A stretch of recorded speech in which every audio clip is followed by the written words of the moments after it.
방송은 11월 16일입니다. 여러분들 그동안에 애청해 주신 것 감사드리고, 또 말씀을 거듭 드리지 않을 수 없는 것은 한마디로 세상이 급변합니다. 그래서 주제를 급변하는 국제 정세 속에 한국의 선택, 이렇게 주제를 달아봤습니다. 여러분 잘 알지만 지난 13일부터 15일, 오늘 16일까지 캄보디아 프놈펜에서는 아세안 회의가 열렸고, 또 인도네시아 발리에서는 G20, 소위 G20개국 선진국들이 모여서 국제정세를 논했습니다. 그 중에서 가장 크게 주제된 것은 전 세계가 한반도를 둘러싸고 일어나는 긴장사태, 북한의 소위 7차 핵실험에 대한 어떻게 제재를 가할 것이고, 그 결과 어떤 일이 벌어질 것인가에 대한 것을 국제사회 간에 논의한 겁니다. 아시안 회의에서는 아시아의 한 7개 나라 대표들이 모였습니다만은, 그 가운데서 가장 핵심적인 것은 한국과 일본의 정상회담입니다.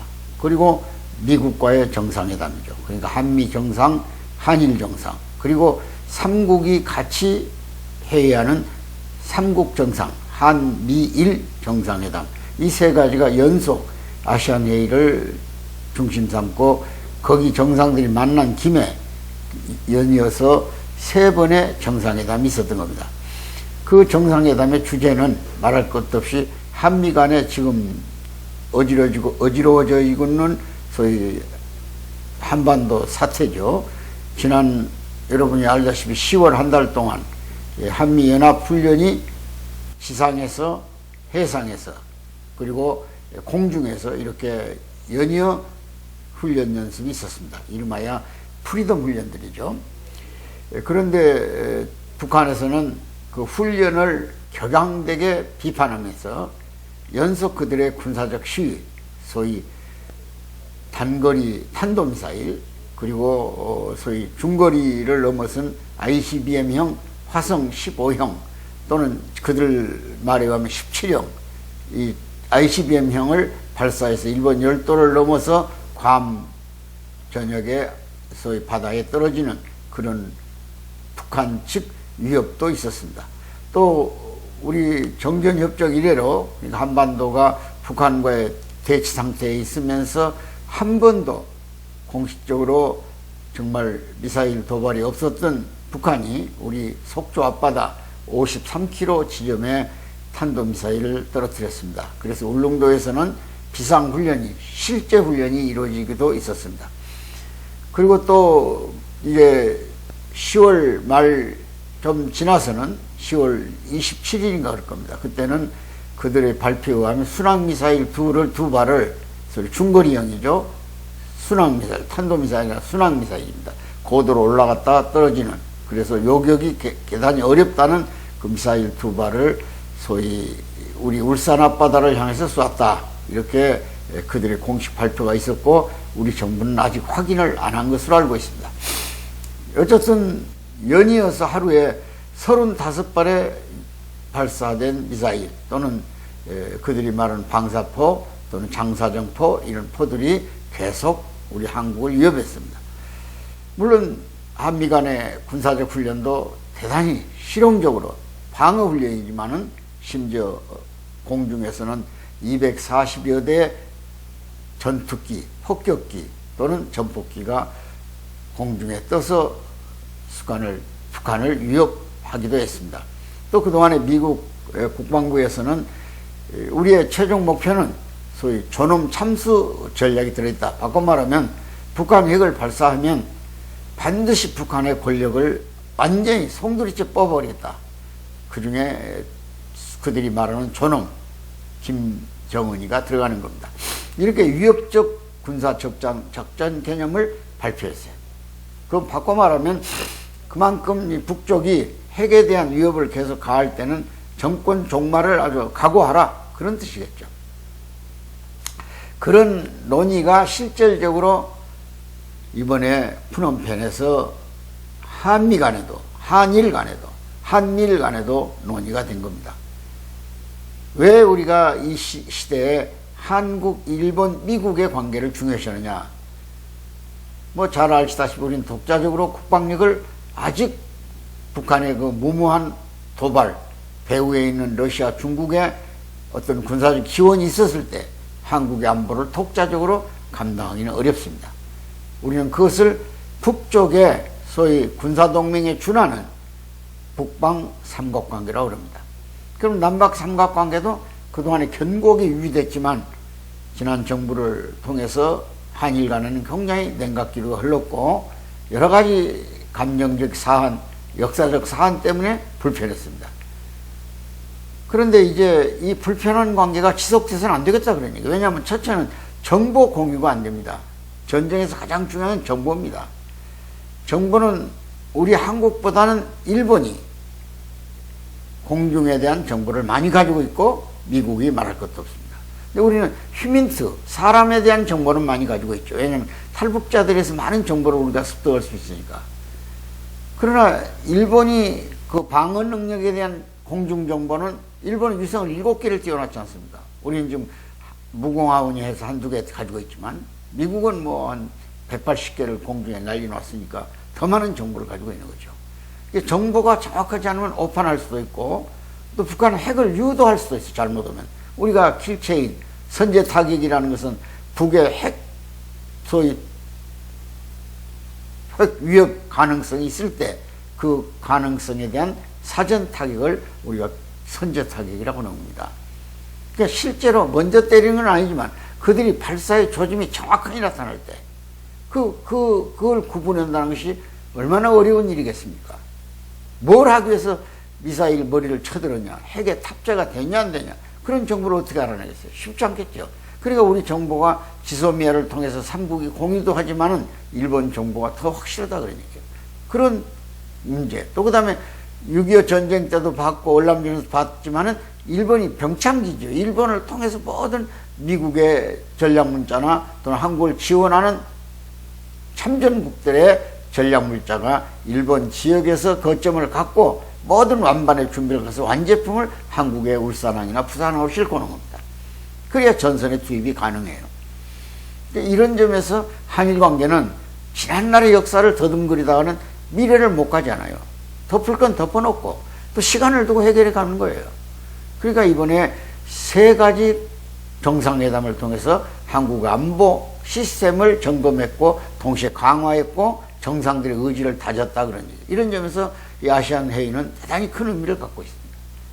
그리고 이제 인도네시아에서는 G20 회의가 열렸어요. G20개국 선진국들이 모여서 여러 가지 국제 정세를 논하는 겁니다. 자원 공급 문제, 또 우리 한국의 개발 모델에 대한 논의 문제, 그 다음에 미국이 지금 중국을 포위하기 위한 전략으로서 모임을 갖고 있는 여러 형태, 쿼드라든지 또는 10호라든지 또는 PJ2라든지 이런 여러 가지 국제 형태의 모임들이 있어요. 정상 간에.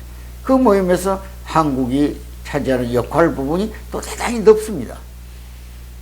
지금 우크라이나 사태가 계속되면서 거기서 나오는 중요한 문제 중에 하나가 공급의 확보입니다. 공급 자원. 거기에는 밀 수출 국가임과 동시에 또 그 나라가 전쟁을 유발함으로 인해서 소위 유전, 유럽으로 들어가는 석유, 가스 등이 막혀 있지 않습니까? 그것이 공급이 부족함으로 인해서 전 세계가 영향을 받는 거예요. 우리 유류가에까지 영향을 받는 거예요. 그 다음에 중국이 시진핑이 3년임 때문에 지금 대만 해협이 더 위험해졌지 않습니까? 시진핑은 국내 문제가 어려워지면 반드시 거기를 어떤 형태로든 공격해서 미국을 그 전선에 몰아놓고 남중국해를 차단하는 거예요. 그러면 세계적인 경제 대공황이 일어나죠. 이걸 어떻게 안전한 무역 항로로 열어놓을 것이고 중국을 국가적으로 안전을 보장할 것이냐, 이런 문제들은 세계가 동시에 가져야 할 관심사이기 때문에 그런 문제들이 논의가 되는 거예요. 그리고 중국은 무모하게 지금 독재를 시작한 거죠. 지난번에 중국이 9월 달에 이어서 10월 달까지 연기되는 그들의 소위 20차 공산당 대표회의, 거기서 시진핑이 3년임이 무난하게 결정돼 버렸고, 또 상무위원 7명이 거의 다 시진핑이 동기들로 구성되어 있지 않습니까? 이제 거기는 뭐 태자당 외에는 무슨 그 엔지니어파라든지 상해파죠. 그 다음에 무슨 공청파, 그 중국 공산당 청년당파, 이 사람들 들어갈 길이 없잖아요. 리거창이 좀 내년 3월이면 다 끝나잖아요. 또 그 앞에 있는 그 중국의 주석 하나가 끌려가는 것도 우리가 장에서 봤잖아요. 이런 상황을 놓고 볼 때 정말 세계가 급변하고 있어요. 경우에 따른 냉전이 다시 재확산돼 가지고 과거 우리 70년 전 한국 사태가 한국 전쟁 같은 사태가 일어날 수 있어요. 이런 상황을 우리가 달아보면서 급변하는 국제 정세를 어떻게 극복해 갈 것인가. 그러나 한 가지 분명한 것은 우리 위상이 얼마나 높아졌다는 것. 그 발리에서 중국 정상과 한국 정상이 정상회담을 할 때 양쪽에 걸린 깃발에 우리 태극기를 바라보면서 많은 감회를 느꼈습니다. 조선조를 거슬러 올라가면 태조 이성계가 조선을 세울 때 그 중국의 명나라로부터 두 가지 지시를 받아요. 사실은 첫째, 절대로 왕 위에다 뭘 엮지 마라. 중국만이 천왕이 될 수 있고 또 태왕이 될 수 있다. 그러니까 우리나라 왕은 조선조 500년 거의 다 이름을 태정태세 문단세로 나가지 왕을 갖다 황제는 이런 말을 못 써요. 고종이 마지막에 황제라는 이름을 쓰고 조선조가 끝나는 거예요. 사실은 가장 우리가 500년을 지속하면서 중국에게 시달렸던 것은 이 무학제에 있는 그 영빈관이죠. 일종의 무학관, 중국의 사신들을 모시는 그 자리입니다. 조정이 얼마나 그들을 예우하고 그들 앞에 바칠 예물이 뭔가.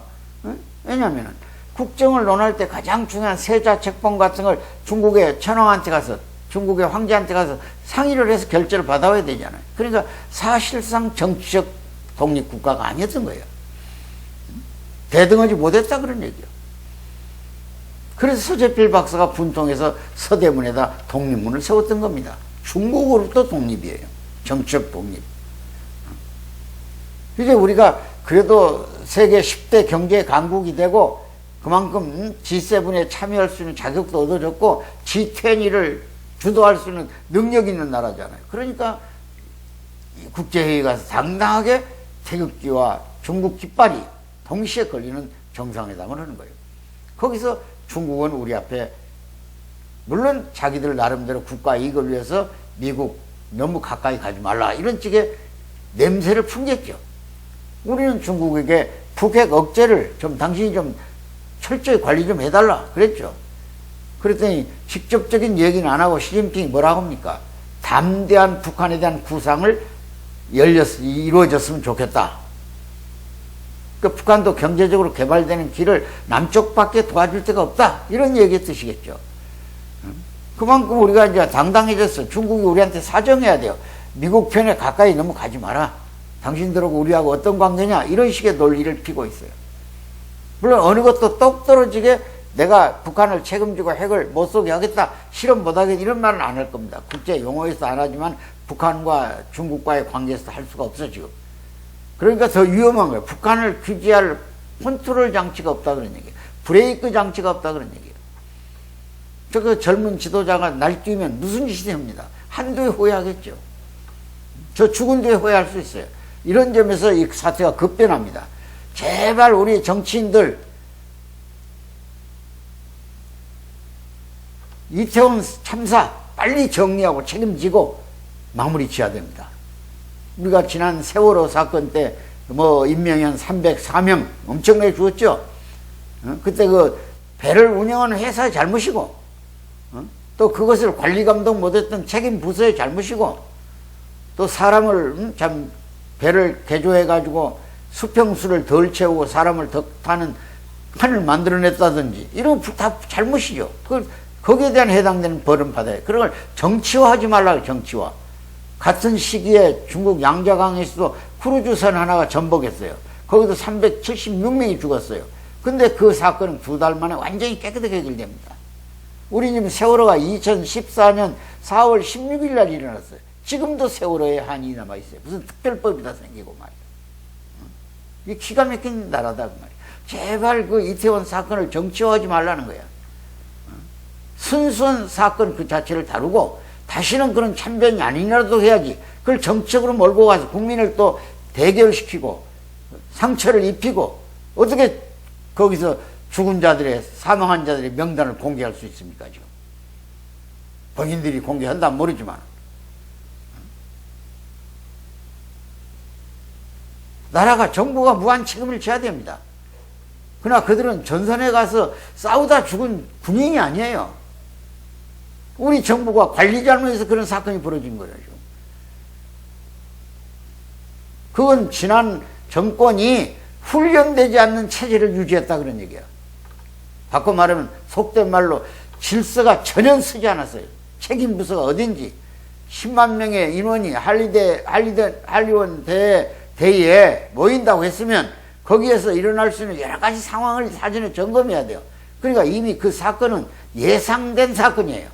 그 사건에 대한 책임 부서들이 각기 행위를 하지 않음으로써 일어난 사건에 대한 결과하고 책임이에요. 이걸 정치화해서 국내 국민 전체를 그 사건을 몰고 가려는 그런 행위들을 하지 말라 그런 얘기야. 그리고 이 국가 원수가 참 국민을 대표해서 국가를 대표해서 외국에 가서 정상회의를 하고 이런 행사에 정말 어깨를 펴고 당당하게 발언해야 할 텐데 무슨 놈의 종교의 지도자라고 신부 사람들이 말이야. 비행기가 떨어지기를 기도하고 앉았고 말이야. 다행히 정말 직권도 박탈하고 또 공동 사과도 하고 그랬다니까 다행이지만 그런 창피한 짓 하지 마라 이게 제발. 종교인답지 않게 말이야. 어려운 일도 다 풀어달라고 하늘 앞에 매달려야 할 종교인이 난세를 극복해달라고 국민 정신을 차려달라고 기도해야지. 무슨 놈 대통령 전용기가 가다 떨어지기를 기도하는 그런 못된 놈은 종교주의자가 어디 있어요. 아직도 대한민국이 한참 정말 세계 중심국가에 서기 위한 준비가 필요하다는 마음을 절실히 느끼는 거예요.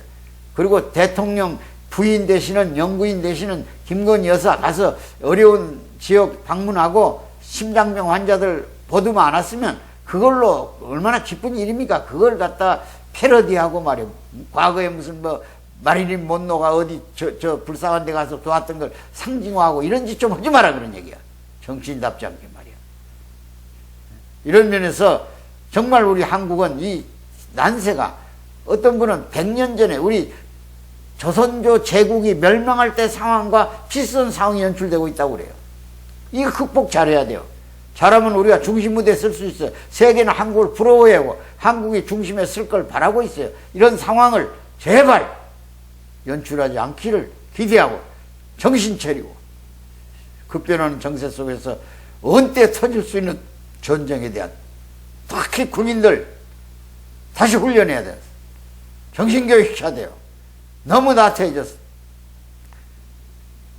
군인은 군인다워야 돼요. 그리고 끝없이 전쟁에 대한 훈련을 해야 돼요. 그렇기 때문에 옛날의 명장들도 이렇게 얘기한 거예요. 평화를 원하거든 전쟁을 준비하라고. 다 로마 시대 장군들이 얘기입니다. 이런 면에서 우리가 다시 각성해서 제발 국민의 수준이 높아졌으면 정치는 그 수준에 맞춰야 되는데 국민은 그러지 않게 생각하는데 정치인이 왜 이걸 가지고 이용을 하고 정치적 이용을 하려고 사건을 정치화하느냐 그런 얘기야. 빨리빨리 덮어버리고 미래를 향해서 내일을 향해서 전진하고 더 발전한 우리나라의 지정학적 측면이 어렵지 않습니까? 내가 늘 제가 얘기해요. 대한민국이 남미에 가 있든지 아프리카에 가 있으면 진작 통일국가 이뤘다고. 뭐가 모자라서 못했겠어요. 지금 하도 이 초사강 속에 들어가지고 이들의 정치적 논리, 군사적 논리, 경제적 논리 속에서 우리가 여기까지 커왔어요. 언젠가는 북한을 끌어안고 그들의 인권, 민주, 자유를 회복해 줘야 돼요. 그리고 그들의 경제를 최소한도 우리 수준, 동서독 통일처럼 만들어서 빨리 세계로 미래로 가는 길을 열어줘야 된다 이게. 이런 면이 아쉬운 면이고 우리가 해야 할 이 시대에 살아가는 사람들의 책임이라고 생각해서 오늘 방송은 급변하는 국제정세 속에 한민족의 선택, 한국의 선택이라고 주제를 달아본 겁니다. 제발 마음 모아서 미래를 향하는 국민적 자세, 확히 정치적 자세가 이루어지기를 기대하면서 방송 마무리 짓겠습니다. 감사합니다.